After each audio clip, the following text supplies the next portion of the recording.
that him? The last emperor. Hardcore, rough, rugged, and raw. Letting people know you better not sleep on On this joint, we gon' slow it down and change direction from passive aggressive to the anger method. Hood family asking me the favorite question. Last him, when you gon' make House right now, Last Emperor. Yeah. Yeah, how you doing, man? I'm good. I'm blessed, man. I'm good. Good. Glad to be here. Hell yeah, man. It's good to see you. Yeah, good seeing you too. For sure, man. Well, let's get into this questionnaire here. Okay. So on your latest mixtape, Team Science Go, which is dope as hell, by the way. Thank you. We're Thank keeping you. that with on the ride up here. Glad you enjoyed it. Yeah, man. You seem to have adopted like a more like rugged or like gravelly style, I feel, from like your earlier beginnings.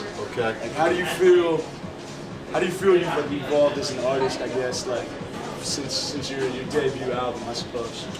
I think that, well, obviously, the evolution is also coupled with a personal evolution, not just musically, but, personally. I think when I first started my career as a professional recording artist, I was probably about 21, 22, so we're talking, 15 years ago, so obviously, I've had a lot of personal triumphs and tragedies and, just the things that make you evolve as a person have certainly affected me. And I would say that probably being aware of the fact that, my voice is an instrument and that I have to,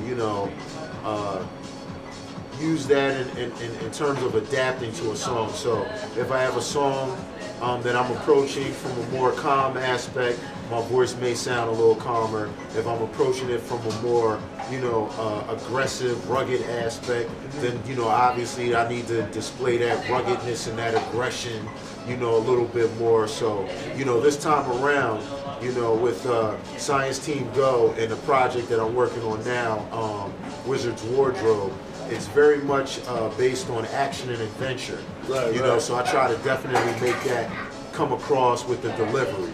Definitely, man. Yeah. That's what's up, dude. My next question is going to be about your debut on Music, Magic, and Myth. Like the art of battling or whatever kind of permeates like the majority of the tracks, I feel, or maybe not the majority, but it kind of is throughout, Right. And I was just curious, like, when you were establishing yourself as an artist, like, were you primarily like a battle MC, or were you like a freestyler, or like rhyme writer? Like, how did you initiate your career, I guess? Okay. Well, again, a lot of it just started even before being a professional recording artist. Growing up in West Philly, being exposed to, just hip hop at its inception. Being old enough to remember when there was no hip hop. And seeing the transition from whatever music was out to that being like, alternative culture. Even though hip hop now, as it's presented, has become a part of popular culture, I remember when it was counterculture. Right. It was like, something that people didn't think would last. So, again, being like, and around that time I was also going through like puberty and stuff. So, it just became like almost like a rite of passage. So at that time it was very much about battling. You had to, I would always hear,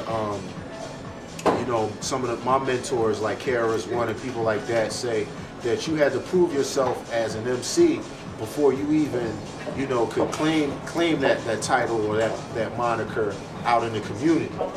So when I would go to a party, I might have been like 12, 13 at a local house party, and there's a dude like 18 to 25 on a microphone. First of all, just the age difference. It'd be like, come on, shorty, what are you doing? You don't know what you're doing. It's like, get out of here, So you always had to prove yourself. So definitely at the beginning, it was all about being a battle rapper and a battle MC. And I think that's something that, I always have to carry with me, no matter how, successful I think I may become as an artist. I always have to be prepared for that, that battle component. I mean, it's kind of intrinsic at this point, too. Exactly. Exactly. That's what's up, man. Yeah, and I mean, you're obviously a real educated dude.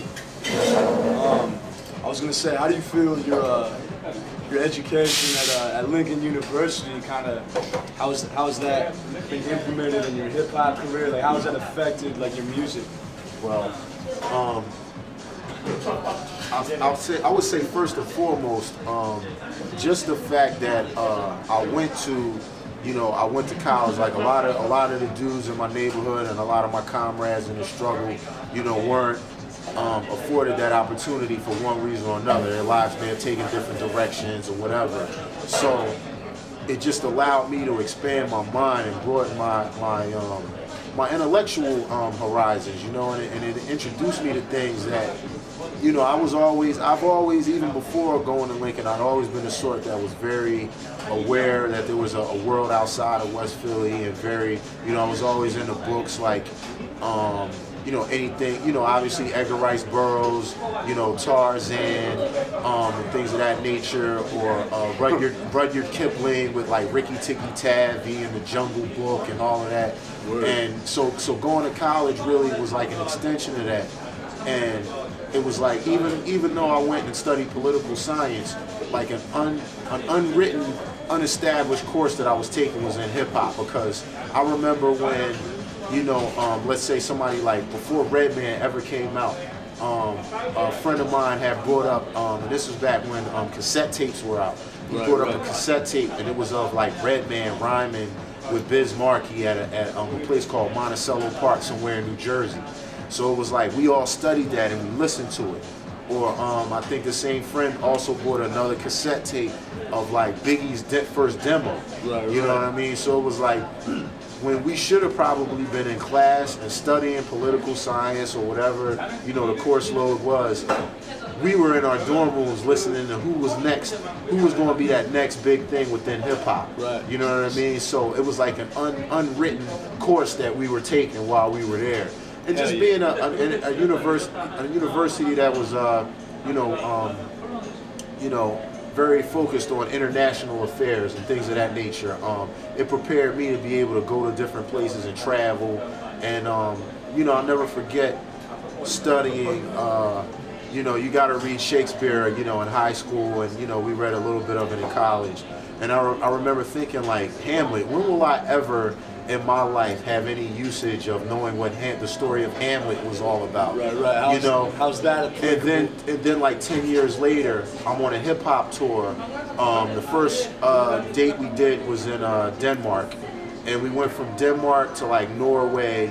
And I remember we were on like a ferry, and whatever body of water that is, and as we're passing a certain landmass, the guy who took us on the tour pointed and was like, that's the castle that Hamlet was supposedly to have taken place in. And so, me having the background knowledge of what Hamlet was all about, it was like, okay, it came full circle through hip hop. So, definitely Lincoln was very beneficial for what was to come. Yo, that's dope, man. Yeah, hip hop's definitely a huge educational tool. Absolutely, I must say. But absolutely. What was I gonna say? When you were, I wasn't gonna ask this initially, but when you were abroad there in Norway or whatnot, were you traveling with what, the Gorillas? No, that would come later. In about 2002 is when I did a 13-city tour, North American tour with Gorillas. That first tour was I believe 1999. A gentleman by the name of Bobbito Garcia out of New York, who had a very popular underground radio show, Stretch Armstrong and Bobbito. They invited me on my first European tour. We did Scandinavia, Germany, some other spots in Western Europe, and yeah, that was like 1999.